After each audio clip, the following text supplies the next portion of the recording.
Cœur de patrimoine, Cédric Decoeur. Bienvenue à toutes et à tous, nous sommes mercredi et comme chaque semaine, on se retrouve pour notre heure d'expertise. Tous nos experts sont sur le pont pour vous accompagner dans le domaine de l'expertise patrimoniale, des thèmes d'investissement ou encore d'une idée qui puisse pimenter peut-être un petit peu vos placements. C'est parti, on donne le coup d'envoi de Cœur de patrimoine. Cœur de patrimoine, Cédric Decoeur. Et on commence ce rendez-vous Cœur de patrimoine en plongeant dans le monde des successions, mais peut-être par un biais, vous allez le voir, qui est peut-être moins connu. On va pas trop parler, entre guillemets, de fiscalité, on va pas trop parler du fisc, mais on va plutôt parler de ce qu'on pourrait appeler le recel successoral. Et pour nous expliquer, nous détailler tout ça, un des meilleurs spécialistes, Stéphane Micheli, bonjour. Bonjour Cédric. Merci beaucoup d'être au rendez-vous, avocat associé en droit donc de ces fameuses successions au cabinet Herald. Alors déjà, on va remettre un petit peu les mots dans la tête des gens, replanter le décor, si vous le voulez bien. Comment ça fonctionne, une succession, rapidement ? Oui, alors rapidement, lorsque un décès intervient, évidemment, la plupart du temps, un notaire est désigné. Et sa mission, en réalité, dans cette affaire, c'est de recomposer le patrimoine successoral, comme on le sait, de regarder si des testaments ont été réalisés ou pas, et aussi de s'intéresser au sort de l'assurance vie, pour schématiser. Et une fois que ces différentes analyses sont faites, eh bien, il lui appartient, avec effectivement les héritiers, de finalement reconstituer cet actif et d'établir in fine l'acte de partage, voilà, qui est l'acte final. De le partager, de le saucissonner. Et là, il y en a qui ont le droit à telle chose, d'autres moins droit à telle autre. C'est ça, c'est là où on entend parler voilà. De part réservataire, de quotité disponible. Il y a des héritiers réservataires, on le sait, ce sont les enfants qui ont une part qui est intangible, raison pour laquelle le législateur a prévu ce qu'on appelle le rapport des donations. Donc on remet au pot les donations qui ont été réalisées et mieux encore, il y a également une possibilité à partir de là d'ouvrir une action en réduction, ce qu'on appelle l'action en réduction, qui vise à maintenir cette part réservataire intangible de l'héritier réservataire. On est donc en plein cœur de la famille. Mais parfois, il faut dire que les familles ne sont pas toutes bienveillantes. Et là, quand je dis bienveillantes et quand je parle des familles, c'est ce que je disais en introduction. On n'est pas, dans le sujet qui nous occupe aujourd'hui, en train de regarder ça du point de vue du fisc. C'est pas le fisc qui essaye de voir si une famille a diminué sa base successorale pour payer moins d'impôts. Non, on est un petit peu dans les relations parfois étonnantes ou malveillantes dans une famille, c'est ça ? C'est ça, parce qu'en réalité, eh bien, on se rend compte que... Alors c'est encore plus vrai statistiquement dans les familles dites recomposées. C'est une réalité... intangible, on s'aperçoit qu'effectivement, il y a un des parents qui veut finalement avantager, voire avantager beaucoup un des enfants, voire le priver le plus possible finalement de sa part d'héritage, et il utilise parfois des subterfuges, ou inversement, il y a un des enfants qui abuse de la faiblesse de son parent, et qui organise finalement un détournement des actifs au détriment de ses frères et sœurs, notamment. Oui, on voit, c'est pour ça que je disais que tout le monde n'est pas forcément bienveillant. J'imagine qu'il y a, je sais pas, quelques schémas ou quelques cas un peu typiques que l'on retrouve, même s'il y a peut-être pas de similitude à chaque fois. Enfin, les outils à disposition sont pas non plus infinis. Stéphane Micheli, quels sont les cas les plus symptomatiques finalement, si on peut les parcourir et puis peut-être rentrer dans quelques exemples? Alors, les cas les plus topiques, je dirais, lorsque une succession s'ouvre, c'est d'abord, évidemment, la question du testament. Une des premières questions que se posent forcément les héritiers, c'est y a-t-il un testament ? Et il faut être vigilant là-dessus, car il arrive qu'une personne fasse un faux testament. Ça existe. On y reviendra peut-être après. C'est un sujet et il y a des actions éventuellement à entreprendre. L'autre sujet également qu'on doit effectivement se poser, c'est lorsque l'on regarde l'actif successoral, c'est d'avoir la surprise par exemple, d'avoir un patrimoine immobilier significatif, mais de ne pas avoir de liquidité. C'est un peu étonnant.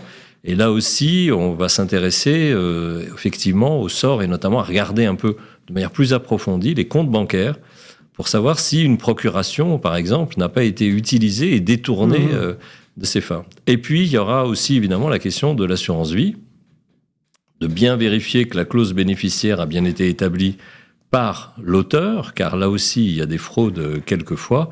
Et puis se pose la question aussi des primes dites manifestement exagérées. C'est un peu les grands traits. On va rentrer dans le détail de tout ça.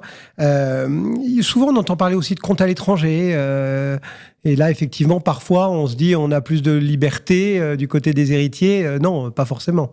Ah ben là, effectivement, alors c'était un vaste sujet, évidemment, à l'époque où les comptes à l'étranger... des comptes en Suisse. Les comptes en Suisse étaient beaucoup plus susceptibles d'être présents. Mais il y a quand même encore des comptes à l'étranger avec une utilisation qui peut être abusive au sens où l'un des parents peut donner les clés, si je puis dire, de ce compte, ou également un des héritiers, là aussi, abuse finalement de la procuration qu'il a pu avoir sur ce compte pour l'absorber. Et là, c'est assez compliqué, effectivement, à contrer. Alors, rentrons un petit peu dans le détail pour illustrer aussi et peut-être aider certains de nos auditeurs, nos téléspectateurs qui pourraient trouver quelques pistes de réflexion s'ils se retrouvaient, en aurait-il l'impression, dans un de ces cas. Vous nous avez d'abord parlé du testament. Alors justement, à quoi est-ce qu'il faut faire attention quand on a un testament ? On rappelle qu'a priori, un simple bout de papier, on l'écrit avec quelques mentions qui sont bien senties, et on le date, on le signe. Et c'est bon. Et c'est bon. Et c'est bon, mais comme je le disais, il y a deux sujets importants. Le premier, c'est quand même le faux testament. Moi, j'ai eu un cas comme ça d'un client qui est venu me voir en me disant « c'est pas l'écriture de ma sœur ». Alors, dans ce cas-là, qu'est-ce que l'on fait ? On demande à un expert graphologue à titre privé déjà de donner un peu son avis. Et s'il donne un avis positif en disant « manifestement non, ça n'est pas l'écriture », et vous savez, les experts graphologues sont vraiment des gens qui ont aujourd'hui un vrai métier, et l'âge, ils savent également analyser des documents qui changent avec le fil du temps. Et à ce moment-là, on peut engager une procédure devant le tribunal, à la fois au plan civil et aussi même au plan pénal, en faisant juger que ce document est un faux si on arrive à identifier la personne. Et moi, j'ai eu un cas comme ça où, effectivement, même la police est allée faire une perquisition chez l'auteur du faux et a découvert il y avait un bloc-notes dans lequel le faussaire s'essayait à faire les faux testaments. Il avait retrouvé l'exercice, quoi. Voilà. Bon. Alors bon, ça, voilà. Mais il y a aussi un sujet important, bien sûr, c'est l'insanité d'esprit du testateur.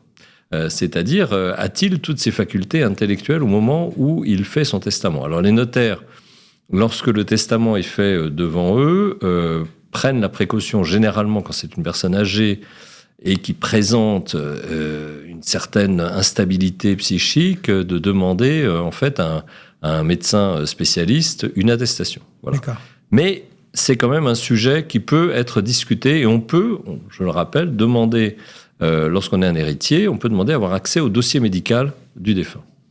Pour vérifier. Bon, ça, c'est tout ce qui touche à ce testament, hein, puisqu'on rappelle, il y a ce testament holographique qu'on rédige soi-même, et puis le testament authentique dont vous venez de parler, que l'on dépose devant notaire, etc., et qui sont différents. Pour tout ce qui est l'utilisation des comptes, justement, que ce soit à l'étranger, vous nous en avez dit un mot, mais même en France, ou l'utilisation du chéquier aussi, comment est-ce qu'on doit l'appréhender, tout ça ? Alors ça, je pense qu'il ne faut pas hésiter, lorsqu'on est héritier, à demander communication. Quand on est ayant droit, les banques ne peuvent pas refuser les comptes bancaires sur les 10 dernières années. Alors, oui, 10 dernières années. 10 dernières années. Alors, elles le font payer, d'ailleurs, parce que c'est un certain coût, effectivement, d'aller rechercher les archives, même si je trouve que le coût est un peu excessif par rapport à la réalité, mais peu importe. Plus on avance dans le numérique, en plus, moins ça doit être compliqué. Encore à l'époque, je veux bien. De moins en moins compliqué quand même.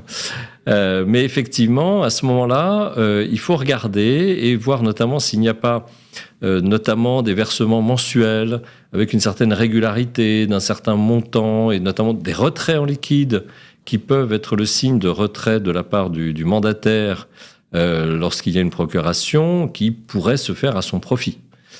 Autre chose aussi, c'est de demander copie des chèques quand on a des doutes.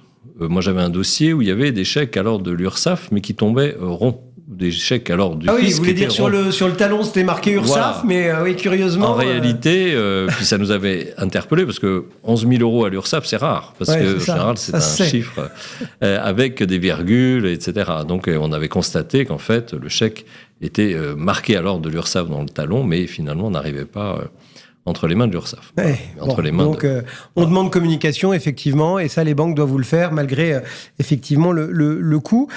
Et pour ce qui concerne l'assurance vie, parce que là, on sait que les règles des assureurs aussi sont parfois plus compliquées. Enfin, c'est pas le même livre. Hein. Absolument. Alors, pour ce qui concerne l'assurance vie, effectivement, là aussi, toujours s'interroger sur la bonne maîtrise, parce que je rappelle, il y a un article du Code civil, l'article 414-1, qui dit qu'il faut être sain d'esprit quand on fait un acte. Donc, la clause bénéficiaire que l'on connaît, qui est rédigée et qui parfois est modifiée vers la fin de la vie, voire quelquefois 3 mois avant le décès, curieusement, il faut savoir si la personne est effectivement saine d'esprit quand elle le fait. Donc, je renvoie à la même question que sur le testament. Et puis, la question qui se pose aussi, c'est ce qu'on appelle les primes manifestement exagérées. Alors ça, c'est un sujet que les fiscalistes connaissent bien, puisque c'est un texte fiscal que l'on utilise sur le plan civil. En gros, la réalité du texte, c'est que l'assurance vie, c'est un instrument d'épargne. Ça ne doit pas être un instrument qui permet de détourner finalement les règles successorales. C'est un fondement quand même. Donc l'assuré qui dans les derniers mois ou années de sa vie aurait gavé son contrat d'épargne, son contrat d'assurance vie, ça fait tic. Voilà, là on peut se poser sérieusement la question et on peut essayer. Alors il faut dans ce cas-là, parce que les assureurs se réfugient derrière légitimement le secret bancaire et le secret des assureurs, pour refuser de donner l'historique finalement des versements, mais par une action dite en référé, on obtient sans difficulté ce relevé, et ça permet de savoir un petit peu effectivement si cet instrument a bien été utilisé à des fins d'épargne, ou bien s'il n'y a pas eu une prime tout d'un coup d'un montant, dit le texte, manifestement exagéré, auquel cas on le réintègre dans l'actif successoral. En étant un petit peu tatillon, on sait que l'assurance vie, puisqu'elle n'est pas dans l'histoire des successions, permet parfois, comme ça, de contourner un petit peu et peut-être même, disons-le franchement, de déshériter ses enfants. Ça, c'est quelque chose que vous constatez aussi C'est quelque chose que l'on voit régulièrement, avec notamment des assurances vie qui sont au bénéfice de la dernière concubine, si je puis dire, et qui se fait au détriment régulièrement, malheureusement, des enfants. Il y a quand même une espèce qu'on constate, qui est quelque chose de sociologique. La personne qui est fragilisée en fin de vie a tendance à favoriser assez fortement celle qui est à côté de lui et à faire comme ça des versements qui sont souvent un peu hors normes.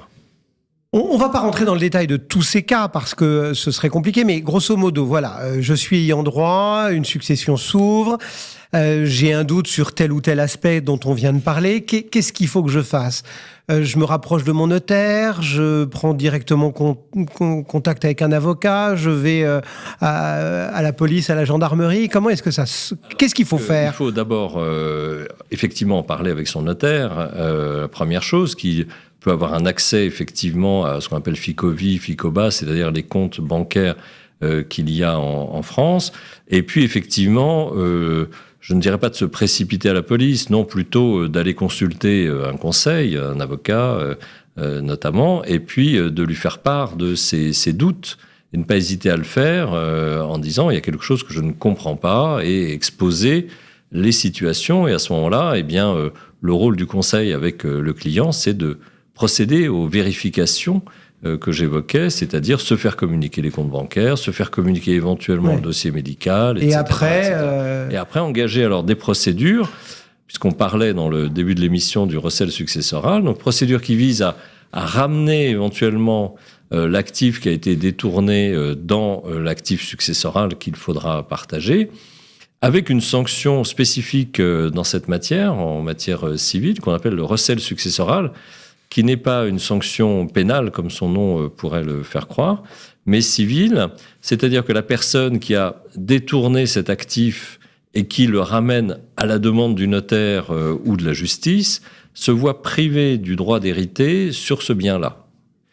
C'est une sanction assez sévère, mais bon, qui est bien qui fonctionne. Et qui est bien pensée, oui, effectivement.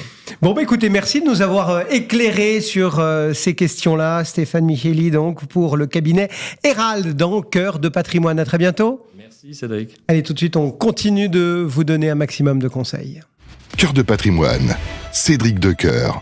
Et on poursuit avec un détour, un voyage comme souvent sur les marchés pour prendre le pouls aussi de cette composante action, obligation de votre patrimoine. Et on accueille cette semaine François Dossou. Bonjour François. Bonjour Cédric. Merci d'être avec nous, directeur de la gestion action chez Siena Gestion. Comment est-ce qu'on appréhende un peu ça ? On est rentré dans un nouveau cycle de banque centrale. La BCE a ouvert le feu. Ça a été la première à dégainer. Ça aussi, c'était un peu, entre guillemets, historique. Surtout les journalistes, nous savez, on aime bien tout de suite en rajouter, en faire des caisses avec des mots dingues. Comment vous l'appréhendez un petit peu, cette question des banques centrales, quand on l'observe ou quand on observe les marchés à travers leur prisme ? Ah oui, donc aujourd'hui, c'est vrai que nous sommes rentrés dans le cycle de baisse des taux. Et paradoxalement, si vous voulez, compte tenu en fait, des événements que vous connaissez qui ont eu lieu la semaine dernière, cette baisse des taux, elle est passée quasiment inaperçue, dans la mesure où, jusqu'à présent, ce qui se passe, c'est que les investisseurs avaient ce réflexe qui consistait à dire que la baisse des taux de la politique monétaire des banques centrales, ça correspond à une baisse des taux longs. Parce que nous, en réalité, en tant qu'acteurs de marché, ce qui nous intéresse, c'est où vont aller les taux longs. Et donc, en réalité, on se rend compte que la baisse des taux courts, qui était tant attendue, n'a pas eu les effets escomptés pour des événements sur lesquels on reviendra sans doute. Et aujourd'hui, les marchés, effectivement, sont moins cristallisés sur ce que vont faire les banques centrales. Et comme c'est souvent le cas pour les investisseurs, ils sont focalisés sur l'émergence de nouvelles sources de risques. C'est vrai que le risque politique, on l'avait plus identifié pour la Réserve fédérale qui, décalant de facto son calendrier, était en train de se retrouver un peu prisonnière de cette élection du mois de novembre. Et puis, patatras, il nous tombe dessus ici. Les marchés, ils sont quand même très attentifs, selon vous, à ces questions politiques, parce que pendant très longtemps, je ne vais pas dire pendant des années, mais on a quasiment dit, vous savez, maintenant les élections, les marchés s'en fichent un petit peu. Et puis même après le Brexit, où on nous avait pronostiqué la fin du monde, finalement, il ne s'était quasiment rien passé sur les marchés. Mais effectivement, nous sommes, de mon point de vue, sur une situation qui est quand même relativement différente. Elle est différente pour la simple et bonne raison qu'on parle quand même du deuxième pays de la zone euro. C'est quand même un partenaire immédiat de l'Allemagne.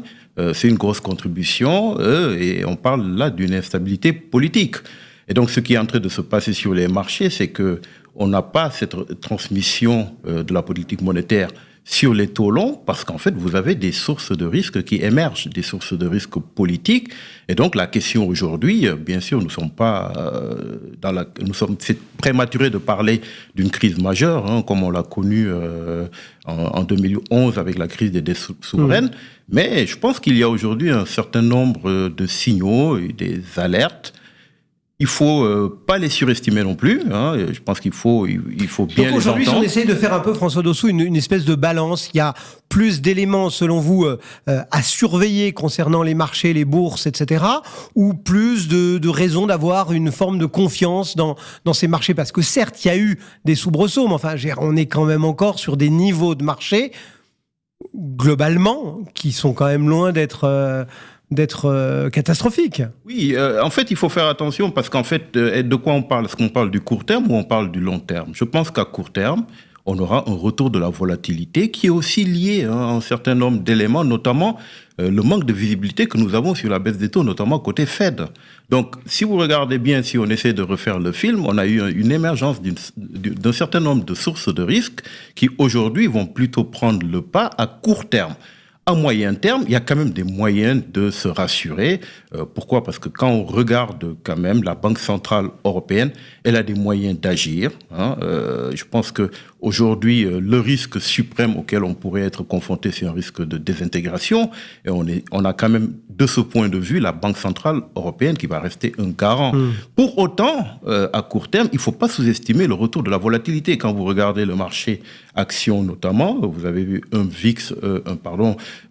une volatilité implicite sur le CAC 40 qui a bondi de 30% la semaine dernière, mais on est toujours à 19. Ouais, on vient de 12 à 19. Quand vous mettez ça sur une échelle long terme, vous êtes toujours sur des niveaux de volatilité très faibles. Donc, de mon point de vue, nous sommes en train de reconstituer une prime de risque. Nous sommes en train de normaliser, en fait, la valorisation des actifs par rapport à une politique monétaire qui va évoluer, qui va évoluer de la manière dont on l'anticipait, mais en fait, ce qu'on anticipait moins, c'est l'émergence d'un certain nombre de primes de risque qui vont se constituer. Et cette prime de risque, en fait, ce sont pas les élections françaises qui l'ont instaurée. Hein. Je rappelle qu'il y a quelques semaines, vous avez eu une dégradation de la note française. Donc, et on voyait en fait cette sous-performance des actifs français depuis un certain nombre de semaines, parce qu'en fait, quand vous mettez en perspective, le CAC 40, il est en sous-performance de 700 BP par rapport à la moyenne du marché européen.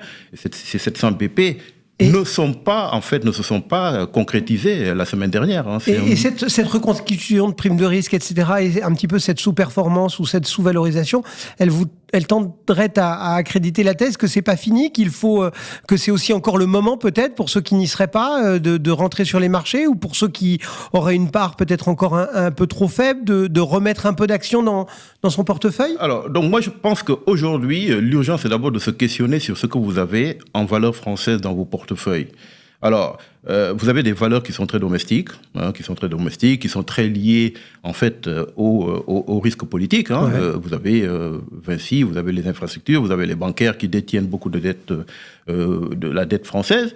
Et donc la question est de savoir aujourd'hui si vous n'en avez pas trop. Bon, moi je pense qu'il est quand même prématuré de renforcer ces positions-là. On arrive pour certains titres, en plus parfois sur des interprétations qui sont un peu tiré par les cheveux, à faire baisser un certain nombre de titres. Il y aura de la spéculation, il y aura des exagérations, mais il faut faire attention aujourd'hui. Je pense que la priorité, elle est avant tout de gérer le risque, de gérer votre risque de portefeuille et de vous poser la question, en fait, est-ce que ce que vous identifiez comme opportunité, en fait, vous n'aurez pas l'occasion de les prendre un peu plus bas, parce que je pense que juste pour les 2-3 semaines à venir, nous aurons des opportunités, nous aurons des points bas. Je pense que la normalisation est d'ici à ce que le panorama électoral et les perspectives en fait du prochain gouvernement soient précisées. Je pense que nous aurons encore des points bas et il est prématuré d'aller se jeter à l'abordage pour acheter des entreprises, quelle que soit leur propriété et quelles que soient leurs caractéristiques financières. Aujourd'hui, nous sommes dans un marché qui est particulièrement drivé par les flux. Je pense qu'il y a des investisseurs qui n'ont pas d'état d'âme et qu'avant même de se poser la moindre question, qu'est-ce qu'il faut faire, ils vont commencer par abandonner, par vendre ses actions. Et il ne faut pas se mettre contre le mouvement des flux, quelles que soient les caractéristiques fondamentales.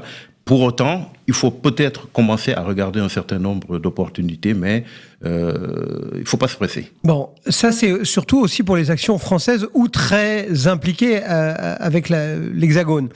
Si on regarde ailleurs, enfin, c'est-à-dire que ne serait-ce qu'à travers le PEA, on a quand même un flot de valeurs possibles qui sont intégrables au PEA. Et puis alors, si on a un compte titre, puisque maintenant l'aspect fiscal compte moins avec la flat tax, on peut même regarder les étrangères. Mais donc, comment est-ce que dans ces cas-là, elles trouvent plus grâce à vos yeux Oui, moi je pense qu'en fait, il faudrait raisonner en relatif.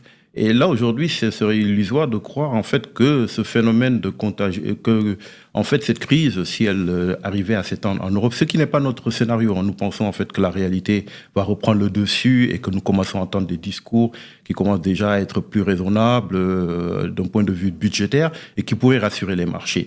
La problématique, c'est qu'il serait illusoire de croire que le marché, la crise va juste se localiser en France. La France a des partenaires, la zone euro, elle existe, et donc c'est un ensemble cohérent d'un point de vue économique, et les opportunités, vous les trouverez aussi bien en France que dans le reste de l'Europe. Et aujourd'hui, je pense qu'il faut raisonner plutôt global, parce que, pour donner un exemple très très simple, quand vous allez regarder en France, bon, LVMH, c'est pas une boîte française, Total, c'est pas une boîte française. Donc la question, c'est toujours qu'est-ce que vous avez en termes d'exposition sur la France. Il faut raisonner, effectivement, comme vous le dites, plutôt au niveau européen. Et aujourd'hui, je pense que ce qu'il est important de faire, c'est quand même de faire quelques liquidités dans les portefeuilles pour pouvoir saisir des opportunités au sens européen, au sens large, ultérieurement. Et les liquidités, où est-ce qu'on pourrait les faire ?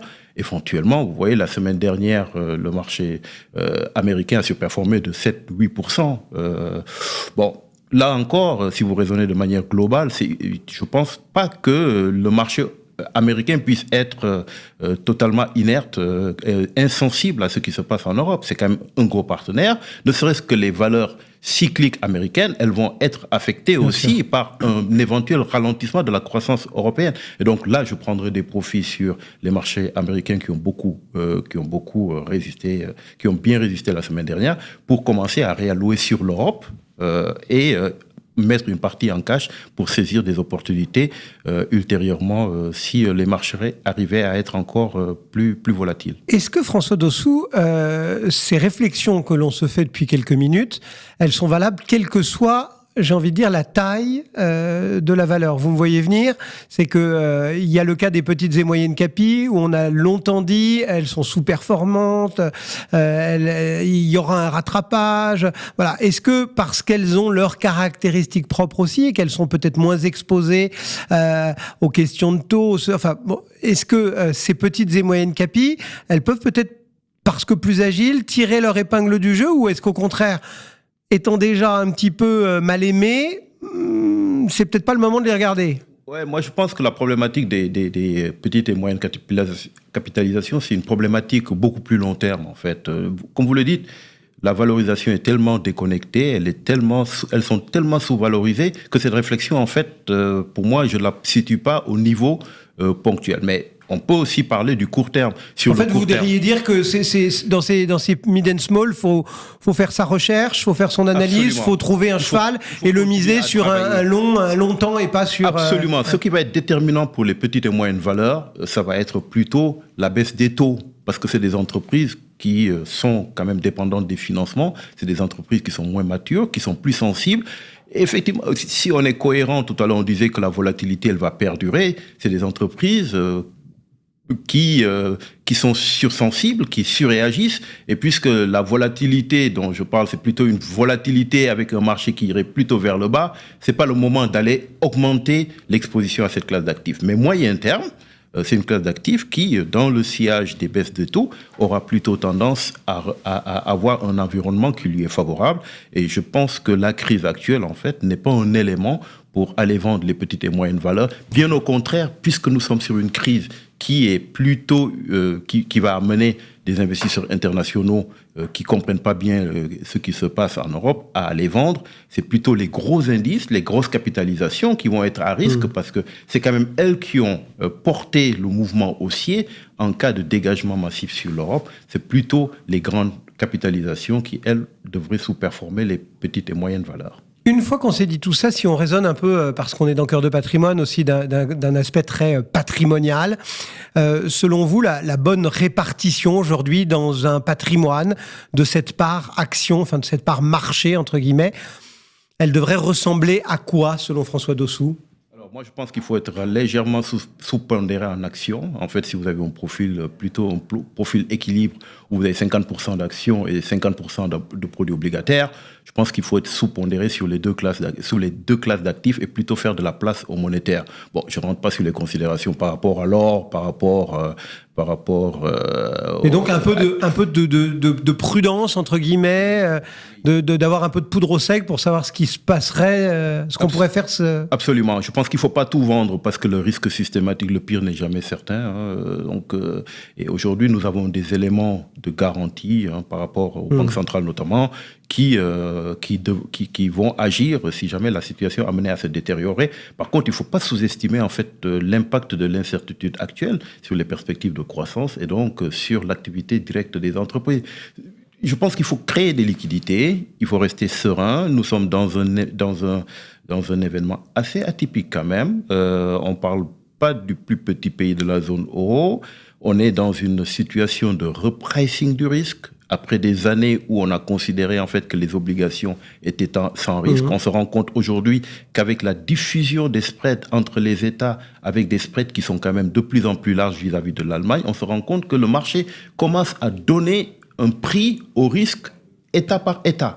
Et donc c'est un phénomène qui est plutôt sain, à part que, pas de chance, ça arrive en France. Et donc pour nous, c'est pas une super bonne nouvelle, mais nous sommes dans un mouvement de normalisation et de prise en compte, de meilleure prise en compte en fait de la manière dont les États sont gérés les uns par rapport aux autres. Et donc, pour finir, l'anecdote, c'est quand même ce qu'on voit. On a vu l'OAT français passer au-dessus de l'obligation 10 ans portugaise. Bon, après, on peut toujours s'étonner en disant, bon, est-ce que ça vaut quand même pas, c'est pas quand même très sérieux parce que la France, son référent, c'est pas le Portugal. Mais en réalité, quand vous regardez, au Portugal, on a une meilleure croissance sur 24-25. On a à peu près la même inflation,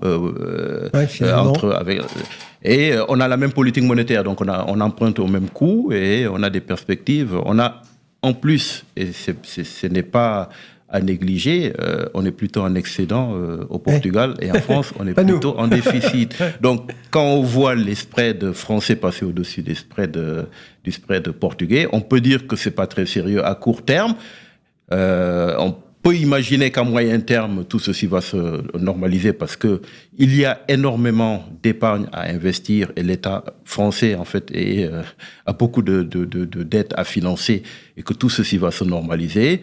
Mais à court terme, je pense que ça vaut le coup quand même de regarder cette alerte de manière relativement sérieuse. François Dossou et son éclairage pour Siena Gestion. Merci d'être passé nous voir sur le plateau de Cœur de Patrimoine. Nous, on va quitter ces turbulences de marché pour s'intéresser à la réhabilitation du bâti. C'est Cœur de Patrimoine. Cœur de Patrimoine, Cédric Decoeur. Et Cœur de Patrimoine qui a posé ses valises cette semaine au cœur de ce salon Ville et Patrimoine ici à Bordeaux. Et on est ravis, bien évidemment, de parcourir les allées de ce salon.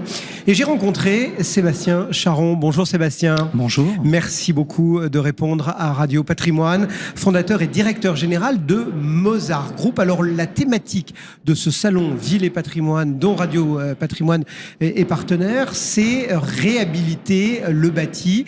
Donc on va parler notamment de ça.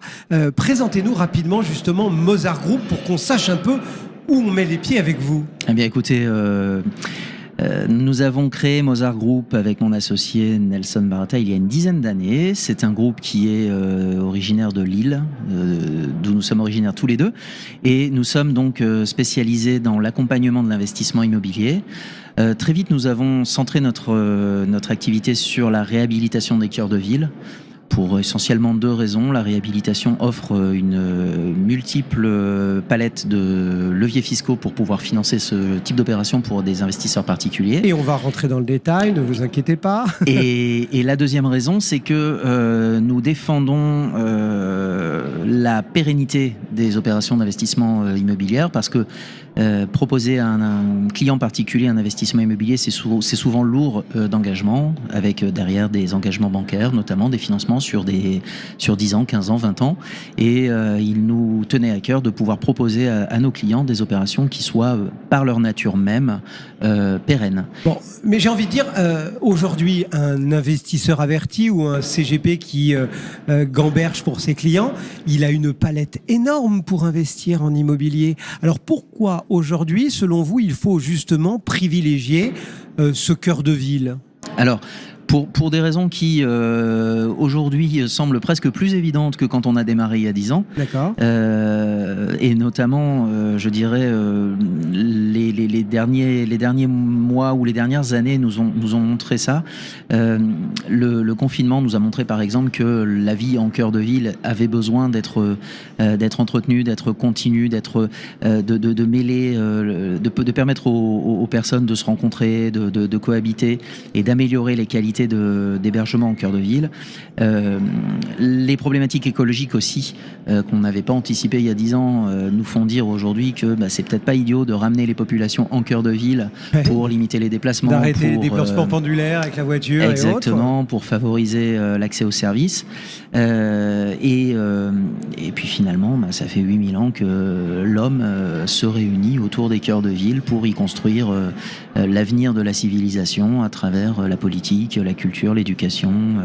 Et je pense que c'est pas un vain mot que de dire que l'homme est un animal bourgeois. Donc c'est pour ça qu'on choisit, entre guillemets, quand on vous suit, ce cœur de ville. Maintenant, vous me direz, bon d'accord, effectivement, on a les commerces au pied de l'immeuble, on peut emmener les enfants à l'école, à pied, enfin bon bref, c'est très sympathique, on bénéficie de beaucoup d'équipements. Bon, après, j'ai envie de vous dire, pourquoi opter pour rénover, réhabiliter du bâti? Pourquoi pas finalement prendre un programme neuf avec toute la domotique, l'ascenseur, enfin bon, bref, vous voyez ce que je veux dire, tout le confort moderne, l'isolation. Pourquoi, à ce moment-là, choisir de partir dans un projet de réno? Mais je vous dirais même, je dirais même en complément de votre question, pourquoi dépenser plus d'argent? Parce que bien souvent, un projet de rénovation coûte plus cher qu'un projet de construction neuve. Donc c'est vrai que c'est une vraie question. Pourquoi est-ce que nos clients continuent à investir sur ce type de projet alors que ça coûte beaucoup plus cher? Bien, la raison, elle tient sur plusieurs sujets. D'abord, réhabiliter un immeuble de caractère en cœur de ville permet de constituer un patrimoine qu'on ne pourra jamais obtenir grâce à la construction neuve. Et ce n'est pas absolument pas pour créer une échelle de valeur entre les deux modèles, mais la promotion immobilière neuve fait que les standards ne nous permettent pas de reproduire ce qu'on construisait il y a 1 siècle, 2 siècles, 3 siècles, voire plus. Donc en termes de prestations, on n'est pas sur le même sujet. Le deuxième point qu'il faut voir, c'est que c'est très compliqué de construire en centre-ville. Il faut avoir des fonciers suffisamment importants parce que vous avez des tailles critiques. De la réhabilitation, on arrive à faire ça dans des immeubles à partir de 4-5 logements. Donc on arrive à s'adapter à la structure existante des centres-villes sans dénaturer ces centres-villes, en conservant leur caractère historique, en conservant leur caractère architectural et patrimonial. Et puis, finalement, en termes de prestations, on arrive à reproduire dans des immeubles anciens des caractéristiques de confort, des caractéristiques de confort énergétique, de performance comparables à ceux du neuf. Les opérations que nous livrons chez Mozart Group en réhabilitation sont livrées par exemple avec des diagnostics de performance énergétique ou sur lesquels on cible très clairement la note C pour la livraison de nos logements. Donc on arrive à des performances qui sont tout à fait qualitatives. Et puis il y a une chose qui est importante, c'est que nos clients sont des investisseurs qui vont chercher de la rentabilité. Bien sûr. Donc réhabiliter une opération, ça permet d'accéder à des leviers fiscaux qui sont beaucoup plus puissants et beaucoup plus efficaces notamment que sur la construction neuve. Et donc finalement, ce que vous allez payer en plus sur un surcoût travaux, parce que ça coûte plus cher de rénover que de construire, ça c'est certain, ce que vous allez payer en plus, vous allez largement pouvoir le récupérer grâce à ces leviers fiscaux. Alors justement, notre auditeur, aujourd'hui, il se dit, qu'est-ce que c'est que ces leviers fiscaux? Parce qu'il y a beaucoup de noms qui traînent quand on commence à s'intéresser à la réhabilitation. On va les citer, et puis on va essayer de détailler un petit peu l'intérêt des uns et des autres. Il y a le Malraux, il y a le monument historique, il y a le déficit foncier. Voilà, ce sont les 3 principaux. On pourrait dire le Denormandie peut-être aussi. Le Denormandie, le démembrement optimisé au déficit foncier, le Pinel optimisé au déficit foncier. Il y a beaucoup de déclinaisons effectivement. Et c'est toute la richesse en fait de la réhabilitation. Alors comment on choisit? C'est au petit bonheur la chance ou il y a vraiment des cadres à respecter? Non, alors comment on choisit? Déjà, toutes les opérations ne peuvent pas être réalisées, toutes les fiscalités ne peuvent pas être réalisées sur un seul et même immeuble. Certaines opérations sont éligibles à l'une ou l'autre des fiscalités en fonction de la nature même de l'immeuble. Un immeuble qui va être inscrit ou classé comme monument historique sera éligible au régime, tous les autres ne le sont pas. Tous les immeubles qui ne sont pas dans des secteurs sauvegardés ou dans des secteurs éligibles à la loi Malraux ne seront pas éligibles à la loi Malraux. Donc déjà, l'immeuble donc c'est pas juste parce que j'ai repéré un bel immeuble ancien qui me plaît dans une ville, machin, que je pourrais bénéficier du Malraux. Je vais me dire, je vais me faire du Malraux du monument historique. Non. Donc déjà, ces deux-là, il faut rentrer dans la case. Voilà, donc déjà, ces deux-là, il faut que l'opération rentre dans la case. Après, moi, en tant qu'investisseur, quels vont être mes critères de décision? Eh bien, ça, c'est tout le travail que font les conseillers en gestion de patrimoine ou les conseillers en investissement, qui est de mettre en adéquation le projet de l'investisseur par rapport à l'opération qui va lui être proposée. Et donc, est-ce que je cherche à avoir un levier fiscal efficace, rapide, avec une importance forte, un impact fort sur mes revenus sur un délai court? Ou est-ce qu'au contraire, je cherche à amortir ma fiscalité sur une durée longue? Est-ce que je veux faire une opération dans l'objectif de la revendre ou est-ce que je veux faire une opération dans l'objectif de la transmettre? Est-ce que je veux faire une opération dans l'objectif de me créer des revenus complémentaires ou à l'inverse dans l'objectif de capitaliser, de créer un patrimoine qui va se valoriser avec le temps? Ce sont ces critères-là intrinsèques fondamentaux, les critères en fait, les objectifs de vie de chaque client investisseur qui vont déterminer quelle est la bonne opération. Trop souvent malheureusement les investisseurs vont faire le choix d'une opération en fonction de l'emplacement en se disant voilà, j'aime bien cette ville, je la connais, j'aime bien cet endroit, je le connais, je trouve ça joli, ça me plaît. Mais oui, mais ce qui vous plaît n'est pas forcément l'opération la plus rentable que vous pouvez faire pour votre patrimoine. Donc, tout ça, ça passe d'abord par une bonne définition de vos objectifs d'investissement. Pourquoi vous cherchez un investissement? Et en face de ça, on va trouver, et dans la gamme de la réhabilitation, et j'en termine, c'est là qu'on trouvera la palette la plus large qui va nous permettre de faire vraiment le conseil qui va être sur mesure pour chaque investisseur. Vous nous avez rappelé, le Malraux, le monument historique, il y a des critères de localisation, etc., qui sont très précis. Oui. Le déficit foncier, par contre, ça c'est une machine de guerre. Le déficit foncier, c'est un régime... Ça se travaille un peu plus facilement, non ? C'est un régime implacable, c'est le régime le plus efficace en termes de défiscalisation, tout régime confondu. Parce que le déficit foncier, il a non seulement l'avantage de traiter les revenus fonciers, la fiscalité des revenus fonciers, qui sont les revenus les plus fiscalisés dans vos revenus, mais également de traiter l'impôt sur le revenu et de traiter donc les prélèvements sociaux. Donc on peut aller jusqu'à 60%, jusqu'à plus de 60% d'économie d'impôt sur une opération en déficit foncier, donc c'est extrêmement important.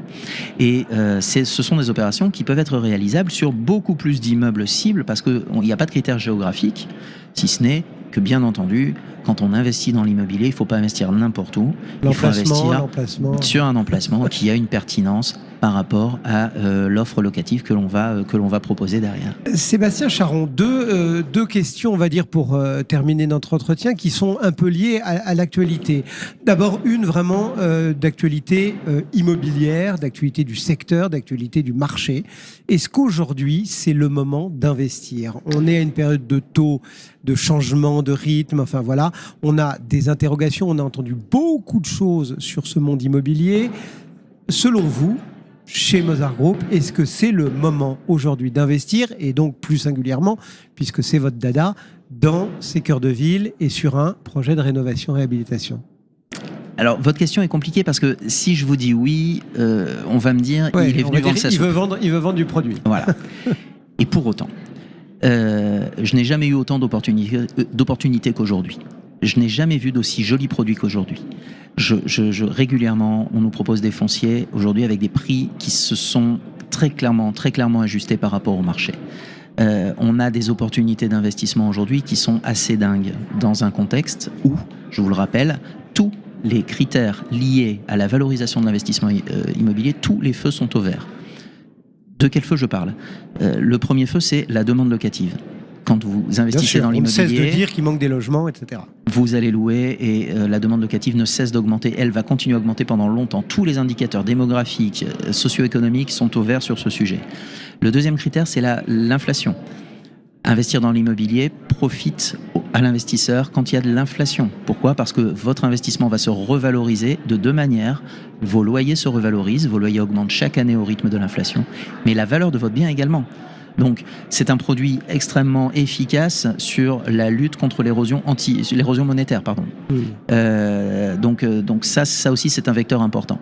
Alors, vous allez me dire, ouais, mais on pouvait investir dans l'immobilier il y a 2 ans ou il y a 18 mois en empruntant à 1%, et aujourd'hui, on emprunte à pas loin de 4%. C'est vrai. On empruntait à pas loin de 4 au début d'année. J'ai vu passer des offres de crédit là à 3,20. Les taux ont amorcé leur baisse de manière assez significative, de 4 à 3. Et on a vu la BCE rentrer dans un nouveau cycle, etc. Et la BCE, ça y est entrée dans un cycle où j'arrête de baisser les taux, j'ai stabilisé mes hausses, et aujourd'hui j'ai commencé à amorcer, on a vu ça vendredi dernier, on a commencé à amorcer la baisse des taux. Investir dans l'immobilier, c'est investir à crédit. Vous n'engagez pas votre épargne, vous souscrivez un crédit. C'est un effet de levier absolument dévastateur. Ça a un effet incroyablement efficace sur de la constitution de patrimoine. Parce que vous allez investir dans une opération avec une rentabilité qui va s'accroître et avec des intérêts d'emprunt qui vont diminuer année après année parce que vous amortissez votre crédit. Et puis, autant le taux fixe est une barrière contre la hausse des taux, parce que quand vous empruntez à taux fixe, vous avez fixé votre taux par rapport à la hausse. Autant si dans 2 ans les taux ont baissé de moitié, vous serez tout à fait libre en tant qu'investisseur de renégocier votre crédit, et donc d'avoir saisi aujourd'hui l'opportunité d'un investissement à des prix tout à fait raisonnables dans un contexte inflationniste, en ajustant le financement, où vous allez faire une plus-value grâce à l'évolution de vos loyers, et dans les 5 ans qui viennent, réajuster le financement pour diminuer les coûts financiers. Il y a un vrai coût patrimonial à faire en ce moment.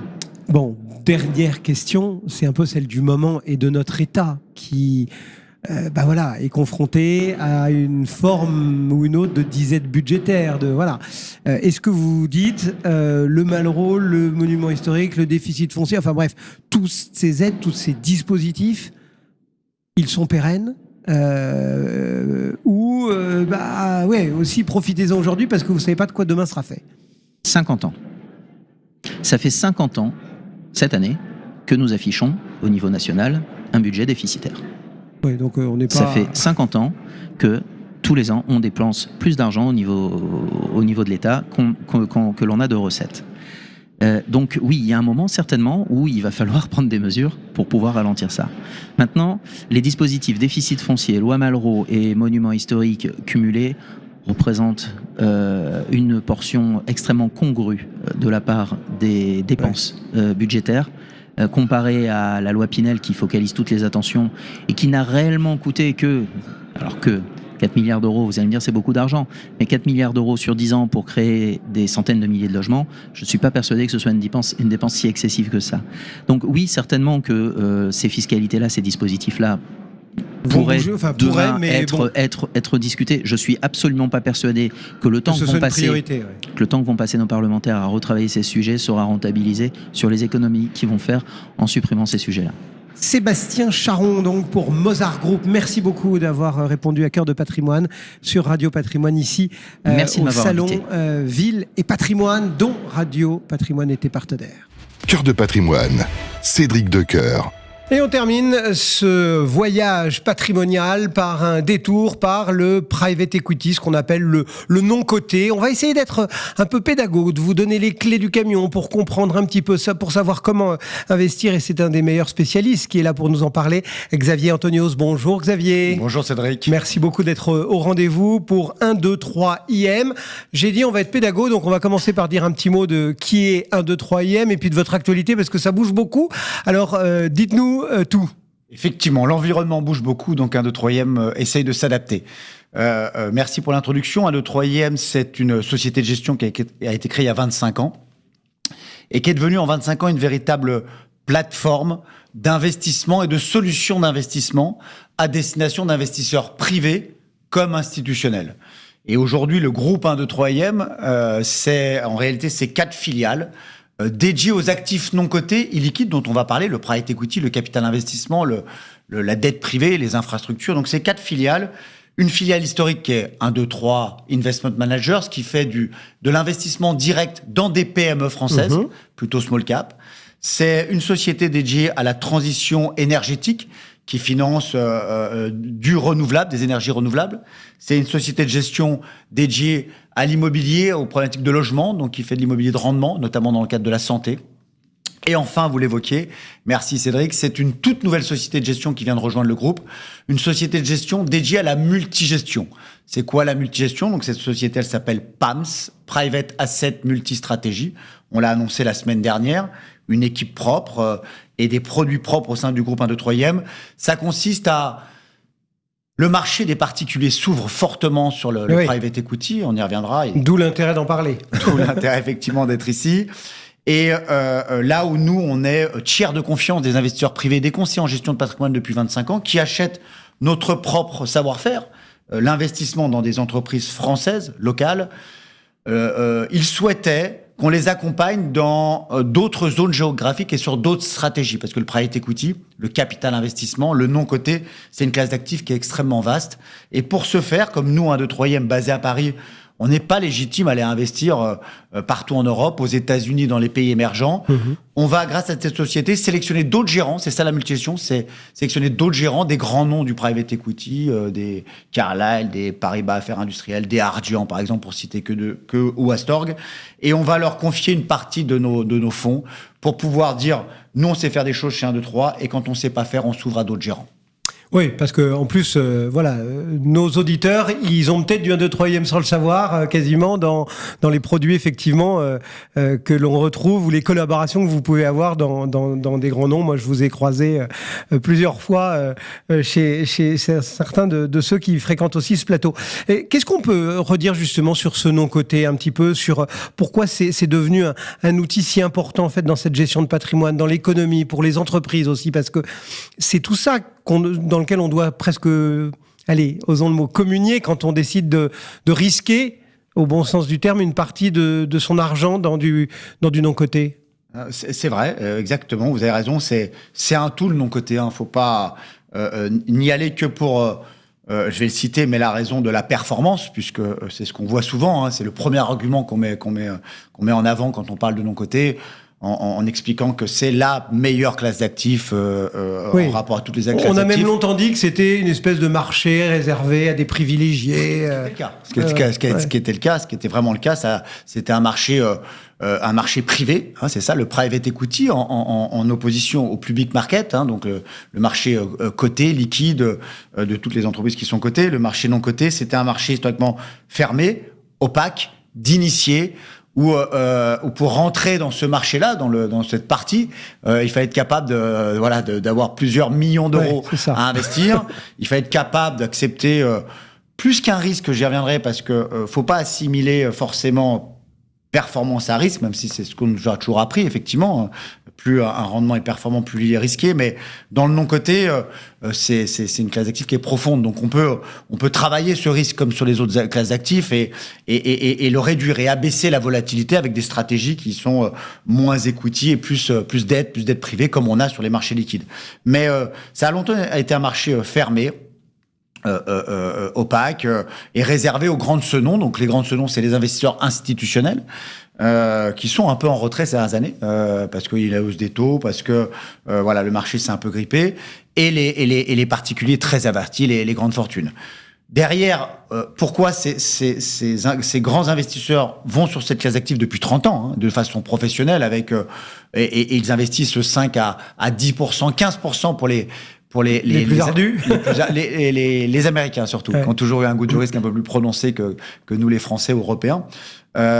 Pourquoi ils investissent 10 à 15%? Parce que oui, il y a la recherche de surperformance, qui est la contrepartie d'une durée de détention longue et de l'illiquidité. Oui, c'est ça, parce que dans les risques, il y a le risque un peu financier, je vais perdre un peu d'argent, ça d'accord, mais il y a aussi ce risque de se dire, nous en France en tout cas, l'épargnant, il est habitué à son produit hyper liquide, que ce soit son livret A, même son PEA, même son contrat d'assurance vie, il peut quasiment retirer en claquant des doigts. Ce qui n'est pas le cas, effectivement, quand on rentre dans ces marchés-là. Non, c'est pas ce cas, et c'est ce qui fait que, la liquidité a un coût. Dans le non-coté, je réinsiste, hein, mais comme vous l'avez dit 2 fois, plus que le risque, parce qu'encore une fois, le risque, ça se travaille, et quand on regarde les portefeuilles de non-coté, j'y reviendrai par le travail des gérants que l'on fait, nous et nos confrères, on a un risque qui est assez faible au final, contrairement à l'idée reçue. Par contre, la vraie contrainte du non-coté, vous avez raison, c'est l'illiquidité, c'est la durée de détention qui est longue, parce que, encore une fois, il n'y a pas de martingale. Pour créer de la valeur, pour gagner de l'argent, ça paraît logique, mais on a tendance à l'oublier en fonction des cycles. Hein, quand il y a les cycles des bulles, quelles que soient les bulles, d'ailleurs, Internet ou les crypto-monnaies, etc. Parfois, on veut nous faire croire qu'on peut gagner de l'argent rapidement. Le private equity, c'est un vieux métier, c'est un des plus vieux métiers de la finance, et sur lequel le temps est long. C'est-à-dire que pour créer de la valeur, quand on investit au capital d'une entreprise, petite, moyenne, grande, en création, en développement, en transmission, il faut du temps. On mène un projet dans le temps, et tous ceux qui pensent qu'on va mettre 5, 10, 15, 20 000 euros et qu'on va récupérer 3 fois sa mise en 2 ans et demi, faut qu'ils aillent faire des cryptos. Mais c'est pas dans le non-coté. Dans le non-coté, le temps est long parce que il y a un vrai travail d'accompagnement, de restructuration. Il y a de la vraie valeur ajoutée, et c'est pour ça que c'est performant. Et la performance, on l'a dans le temps. Donc, faut pas avoir besoin effectivement de ces liquidités tout de suite. Vous rappeliez l'âge entre guillemets d'un 2/3e. Quelles sont en fait vos recettes, vos critères chez 1-2-3e pour sélectionner l'entreprise ou les entreprises dans lesquelles vous allez investir? Parce que vous l'avez rappelé, on démarre de la toute petite boîte que chacun pourrait presque trouver chez son voisin, son copain, son cousin, enfin bref, jusqu'à des grandes boîtes qui sont à différentes stades de leur vie. Malgré tout, j'imagine qu'il y a un peu une recette quand même, 1-2-3e. Il doit y avoir une recette puisqu'on est là depuis 25 ans et vous le savez, dans nos métiers, quand on s'adresse au public, si on n'est pas au rendez-vous, des promesses que l'on a faites en tout cas, ça dure pas. On disparaît dans nos métiers. Donc effectivement, on est très fiers de ça. La recette d'1-2-3e, encore une fois, vous avez raison, chacun a sa recette. Et il faut regarder les résultats en fonction des promesses que l'on a faites. Nous, on a fait la promesse, on a fait le choix il y a 25 ans, très en amont de tout le monde, en pionnier, de s'adresser à des investisseurs privés. Aussi des institutionnels dans un second temps, mais d'abord à des privés. Et des privés plutôt patrimoniaux, pas les grands de ce monde. On traite aussi quelques grands de ce monde, mais d'abord la cible qui nous intéresse en 2000, quand on crée la société avec mon associé et ami Olivier Goua, c'est de se dire, c'est une classe d'actifs qui est extraordinaire, il faut qu'elle sorte de ce côté opaque, réservé à quelques happy few, et qu'on la montre au grand jour.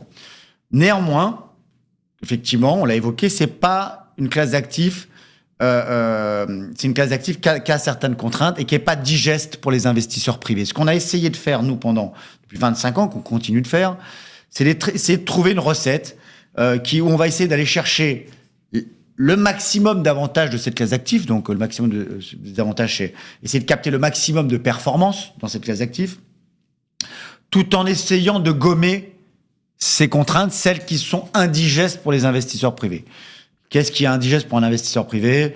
Déjà, c'est la complexité dans la souscription, qui était très lourde, qui était très juridique, qui parfois nécessite on verse pas l'argent tout de suite, on verse l'argent par appel de fonds, dans le temps. Ce qui est facile quand on met 1 million d'euros, ce qui est beaucoup plus compliqué quand vous avez décidé de mettre 1 000 euros, parce que nous, on a des produits qui commencent à 1 000, 2 000 euros. Donc, vous appelez 10 euros tous les mois, ça fonctionne pas.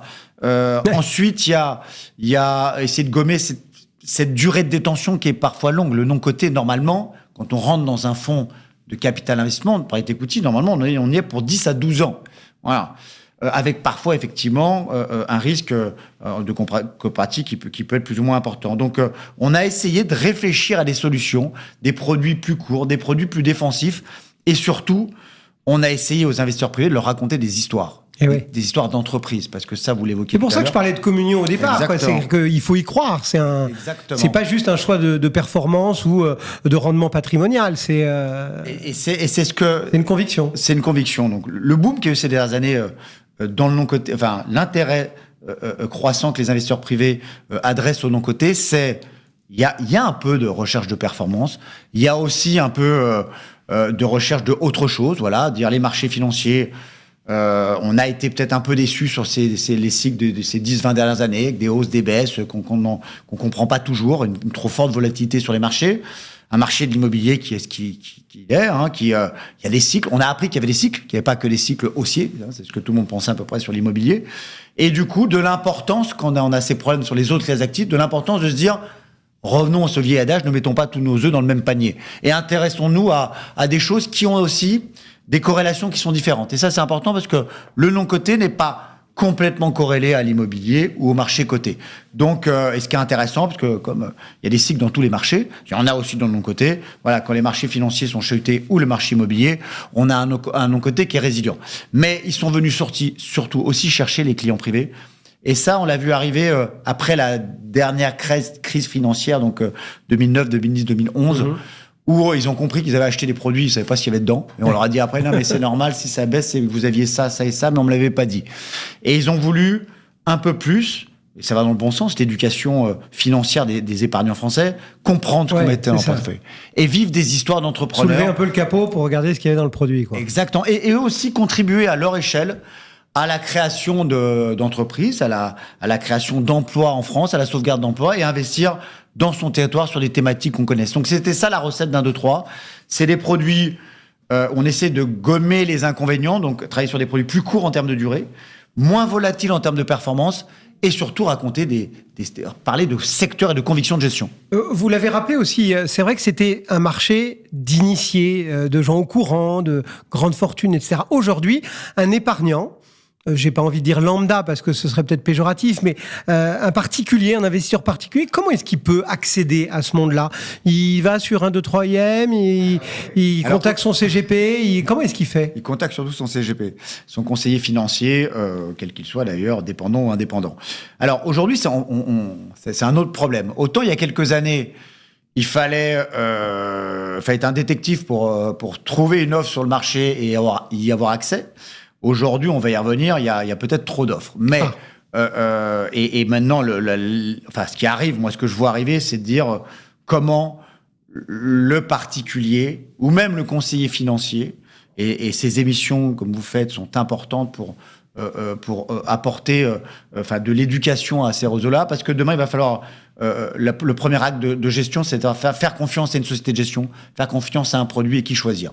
C'est pour ça qu'on veut être là en tiers de confiance comme on l'est depuis 25 ans. Mais aujourd'hui, non,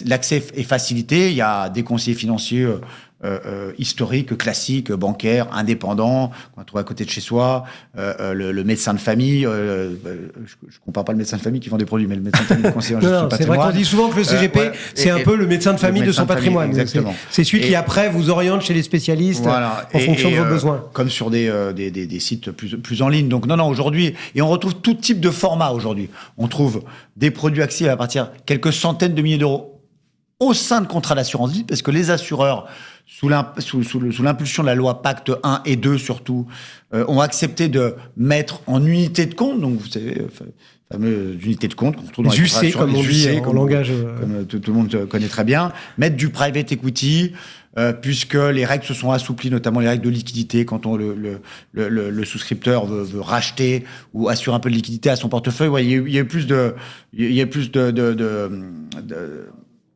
d'enjeux et les assureurs se sont mis sur le produit. Donc aujourd'hui, on peut souscrire à partir de quelques centaines d'euros seulement dans son contrat d'assurance vie. Je pense notamment à sociétés d'État, mais des Generali, des Swiss Life, des AXA Tema, qui sont des acteurs que je connais bien moi, puisque référence les produits d'un de troisième et de cette nouvelle filiale PAMS. Et à partir de quelques centaines de milliers d'euros, on a accès à des bons produits.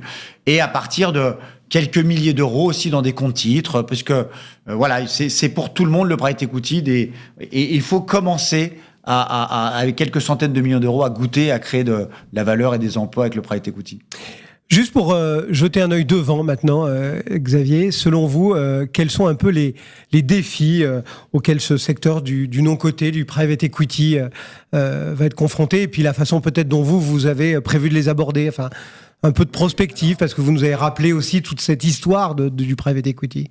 Alors, il faut savoir que dans nos métiers, en tout cas chez 1, 2, 3e, on rencontre toute la journée des entrepreneurs, on est assez micro, on n'est pas tellement macro. C'est-à-dire que faire des projections en fonction de ce qui se passe, des événements dans le monde, et il s'en passe tous les jours, et surtout qu'il se passe toujours des événements. Les plus grandes crises, c'est celles qu'on n'avait pas prévues. Voilà, donc c'est tout ce qui arrive. C'est tout ce qui est arrivé ces dernières années. C'était pas prévu. On avait imaginé les choses, mais qui sont pas arrivées. Il y en a d'autres qui sont arrivées. On a dû faire avec. Donc nous déjà on n'est pas macro, mais il y a qu'à le voir encore une fois tous les grands événements, que ce soit les guerres, le Covid, tout ce qui arrive. On a du mal à l'anticiper et du coup à le préparer. Non, je pense que et nous on est au quotidien des entrepreneurs tous les jours. Et ce qui nous intéresse, c'est le business day to day.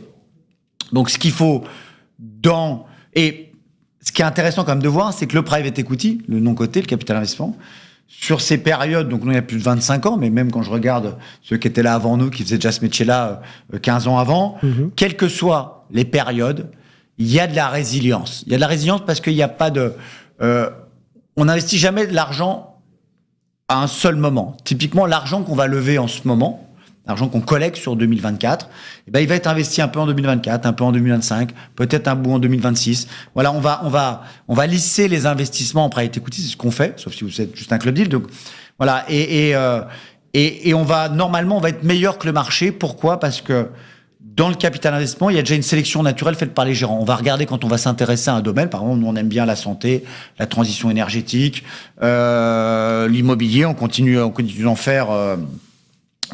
Notamment, ou le tourisme, on va essayer quand on va screener le marché, on se dit tiens, ce qu'on a fait il y a 10 ans sur le tourisme ou sur la santé, voilà, on aime bien, on pense que c'est un secteur d'avenir, on va screener le marché, on va essayer de trouver le meilleur, la meilleure PME, la meilleure ET dans son secteur. Alors on peut se tromper, mais déjà il y a une sélection faite par des gérants professionnels.